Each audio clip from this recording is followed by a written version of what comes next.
Bonjour Cyril. Bonjour Elodie. Alors dis-moi, est-ce que tu pourrais nous parler de ton parcours? Oui, alors moi je suis à l'heure actuelle producteur de plantes aromatiques et médicinales, mais je me suis toujours intéressé aux plantes depuis tout petit.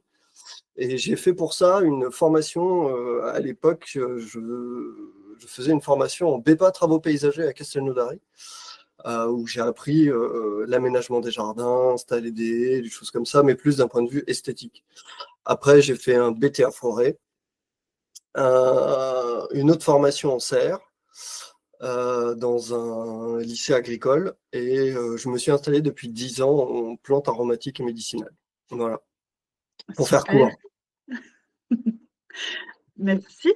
Et je voulais savoir pourquoi Jardin d'étoiles?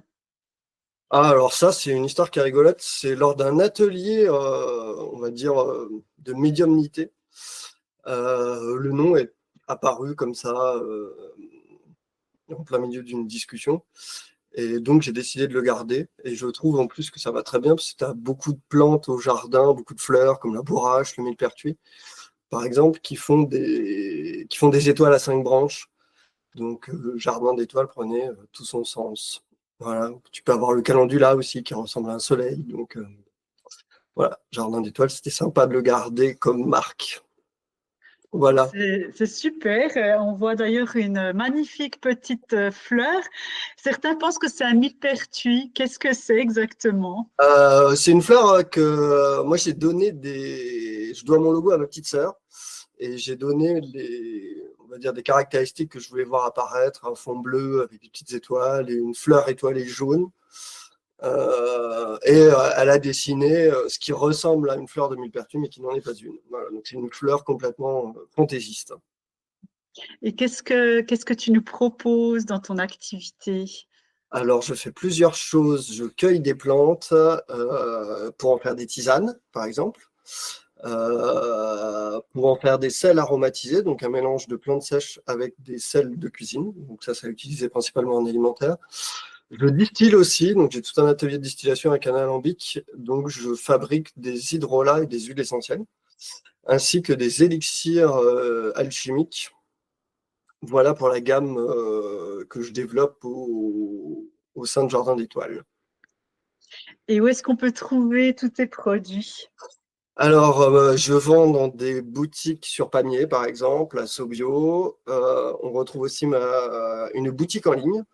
Je mettrai le lien à la fin de la vidéo.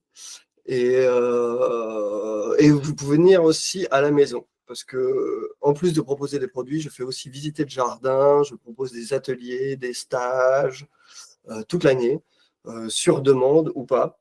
Et il y aura bientôt un nouveau programme qui va voir le jour. Voilà.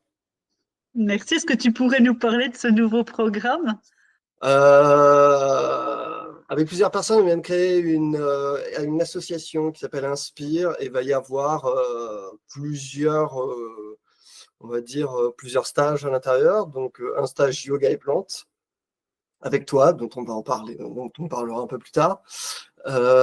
Et aussi tout un truc sur la phytothérapie et faire certaines tisanes, mais par rapport à certains organes de l'organisme. Donc la tisane pour tout l'appareil digestif, la tisane pour toutes les voies respiratoires, etc., etc. Et ça sera en différents modules. Voilà. Super. Merci beaucoup, Cyril, Avec plaisir. et à très bientôt. Au revoir. Au revoir.